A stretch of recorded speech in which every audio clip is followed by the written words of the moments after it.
Herkese merhaba, kanalıma hoş geldiniz. Bugün sizlere Instagram'da çok sık rastladığım bir modelin yapımını anlatacağım. Papatya modeli. Bu videoyu Kadınlar Günü'ne özel çekiyorum. Kadınlar bir çiçektir konseptiyle çekiyorum. Takipçilerim tarafından da istenilen bir modeldi.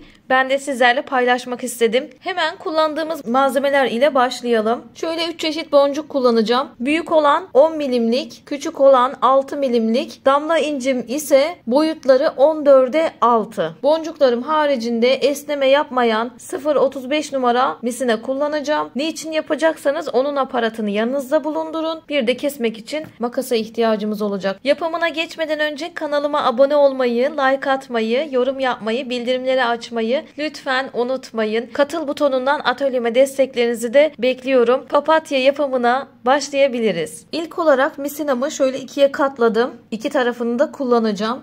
Burada ilk olarak 10 milimlik boncuğumu taktım. 10 milimlik boncuğumun önüne bir tane de damla incimden taktım. Damla incimi şöyle tombul olan tarafından takıyorum bakın. Bir tane de diğer misinama takacağım. Yine damla inci takıyorum. Onu da şu tombul olan taraftan takıyorum gördüğünüz gibi. Bu şekilde. Bunları şimdi ortaya getireceğim.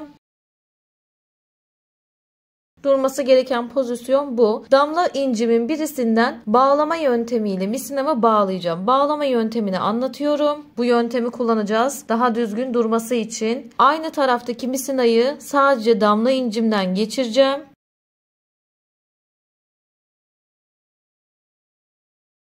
Aynı taraftaki misinayı sadece damla incimden geçirdim. Burada bir baloncuk elde ettim. Bu baloncuktan da karşı taraftaki misinayı geçiriyorum içinden. Ve bunları karşılıklı çektiğimde şurada bir tane düğüm oluşuyor. Şöyle biraz yakından göstermek istiyorum arkadaşlar. Bakın burada bir düğüm oluşuyor.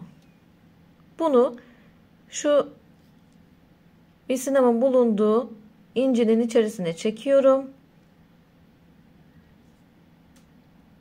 Ve düğümlemiş oluyorum. Düğümleme dediğimiz teknik bu. Hemen bir tane daha göstereyim. Burada uçta olan misinama değil de şu incimin tarafında olan misinama boncuk takacağım. Önce 10 milimlik takacağım. Daha sonrasında damla incimi takıyorum. Onu da tombul olan tarafından takıyorum. Bu şekilde olacak. Ve misinayı ters çevirip damla boncuğumun içerisinden geçiriyorum. Baloncuk elde ediyorum. Bu baloncuktan da karşı taraftaki misinayı geçiriyorum. Çektiğimde burada bir düğüm oluşuyor. Bu düğümü misinamın bulunduğu incinin içerisine çekiyorum. Çektim. Boncuklarımı sabitlemiş oldum. Hemen diğer bir sıraya geçiyorum. Yine incimin olduğu taraftaki misinaya boncuk takıyorum. Bir tane 10 milimlik, bir tane de damla incimden takıyorum. Tombul olan taraftan. 10 milimliğimi bıraktım. Damla incimden aynı taraftaki misinayı geçiriyorum. Baloncuk elde ediyorum. Bu baloncuktan da karşı taraftaki misinayı geçiriyorum. Çekiyorum. Çektiğimde oluşan düğümü boncuğumun içine çekiyorum. Devam edelim. Yani şurada hem incimiz hem de damla boncuğumuz 8 tane olana kadar devam edeceğiz. Aynı şekilde boncuklarımı taktım. İncimi bıraktım. Damla incimden düğümleme yapacağım. Misinayı geçirdim, çektim. Karşı taraftakini devreye sokuyorum hemen. Boncuklarımı attım. İncimi bıraktım. Damla inciden bağlama yapıyorum.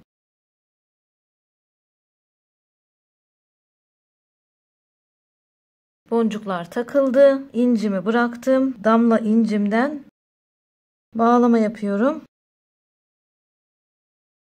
Kaç tane oldu? 1, 2, 3, 4, 5, 6, 7 tane oldu. Sonuncuyu takacağız. Damla inci de 8.'yi takıyorum.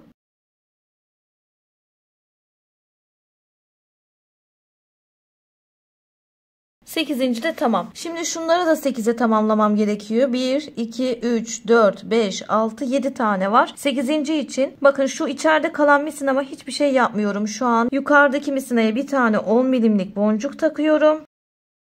Ve burada hemen yanındaki damla inciden misinamı aşağıya alacağım.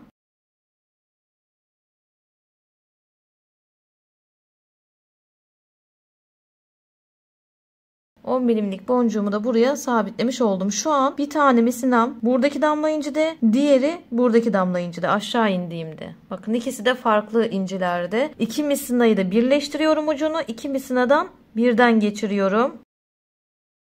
Ve buraya aldım. Burada yapmam gereken işlem, misinalarımı tekrardan ayırıyorum. 2 misinadan da geçirmiştim biliyorsunuz. Bir tanesini buradaki damla inciden, bir tanesini de buradaki damla inciden geçireceğim. İkisini de aynı damla inciden geçirmeyeceğim. Soldakini sol taraftakinden geçirdim. Sağdakini de sağ taraftaki inciden geçireceğim. Bakın karşılıklı almış oldum. Çok fazla sıkarsanız papatyanız büzüşür. Zaten büzüşmeye çok müsait bir model. Şöyle hemen misinalarımı buluşturuyorum. Bağlama işlemini o şekilde yapacağım. Bağlama yaparken asla büzüştürmeyeceğiz. Çok dikkatli olalım. Büzüştüğünü fark ettiğimiz anda çok sıkmıyoruz arkadaşlar. Tekrardan birkaç kez bağlayacağım. Bu sıkılık yeterli. Şöyle bir kez daha bağlayalım. Şimdi buradaki düğümümü de ne yapacağım? Saklayacağım. Şöyle yan taraftaki boncuğa geçirdim. Düğümü, bakın şuradaki düğümü boncuğumun arasına çekiyorum. Bu şekilde çekebilirsiniz. Burada misinalarınızı birkaç boncuktan geçirerek koparabilirsiniz.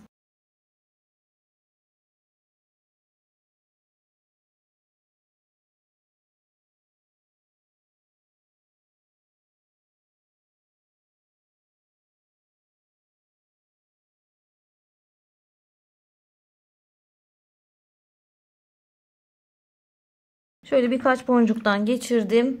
Misinamı kesiyorum.